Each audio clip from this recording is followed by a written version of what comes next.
Chapter 6. The Mountain's Locked Ancient Temple. Xie Lian was in a real jam. Should he reach out or just play it cool? There was this calm, graceful hand hanging there, waiting for him to make a move. He stood up, ready to push aside the curtain and hop off the sedan, but someone outside beat him to it, lifting the red curtain. That person gently took Xie Lian's hand, holding it like they were scared to hurt him. As Xie Lian stepped down, he noticed a pile of wolf and human bodies at his feet, all looking like they'd been strangled by silk. His heart raced, and just as he started to stumble, someone beside him placed a hand on his back to steady him. In that split second, Xie Lian grabbed the guy's wrist and felt something cold and hard. The dude was rocking these stunning silver vambraces, all decked out with ancient patterns, maple leaves, butterflies, and fierce beasts. They looked super mysterious, like they belonged to some far-off tribe, and fit him perfectly. Those icy silver hands felt lifeless but hid something dark. Xie Lian had faked his fall to test the waters, with Roye still tucked in his sleeves, ready to strike if needed, but the guy just held his hand and led him forward. His veil blocked his view, so he walked slowly, trying to buy some time. Surprisingly, the other person matched his pace, gently supporting him. Then he heard a clear tinkling noise with every step. Suddenly, wild roars erupted around them. Wild wolves! His heart raced as Roy tightened on his wrist. But the guy just gave his hand a gentle pat, and to his surprise, the roars faded away. Those wolves weren't roaring. They were whimpering, trembling in their last moments. His curiosity about this mysterious person grew stronger. He wanted to lift his veil and see their face, but held back. Instead, he peeked through a tiny gap and spotted a red robe swishing by, revealing a pair of black leather boots striding confidently. This person walked with a carefree bounce like a lively teen, but there was a serious vibe too. Anyone who got in their way would probably get crushed. After a couple of steps, soft thudding sounds came from above, like rain on an umbrella. The teen had opened an umbrella just in time. How thoughtful. He held Xie Lian's hand with one and the umbrella with the other, guiding him forward.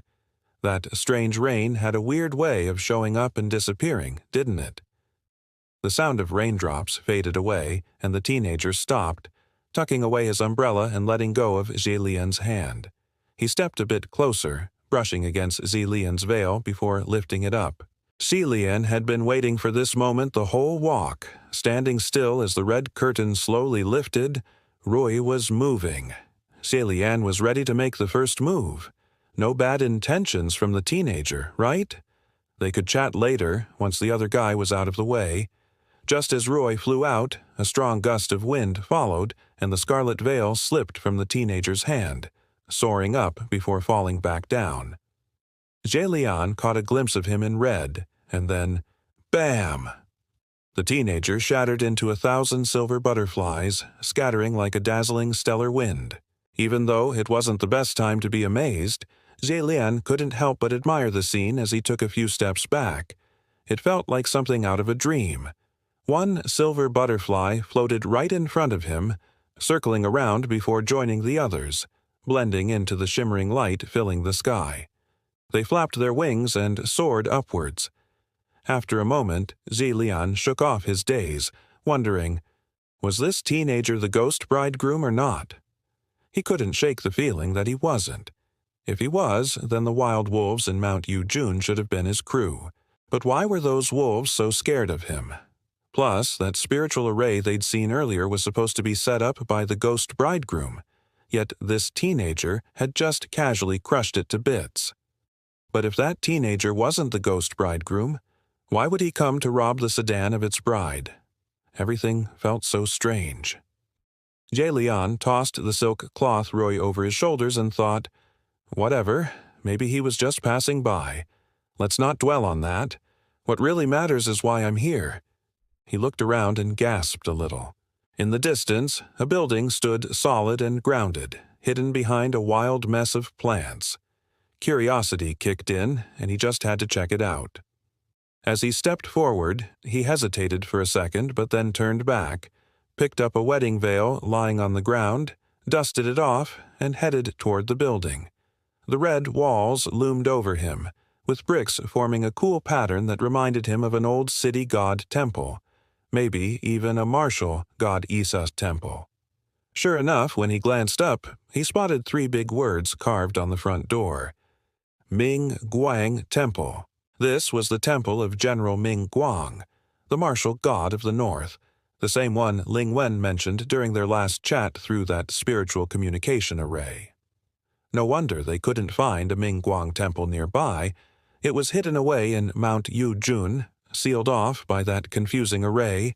Could there be a link between the ghost bridegroom and General Ming Guang?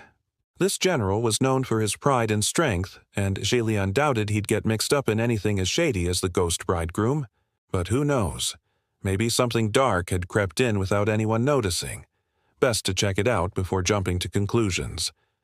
As he approached the temple, he noticed the door was closed but not locked.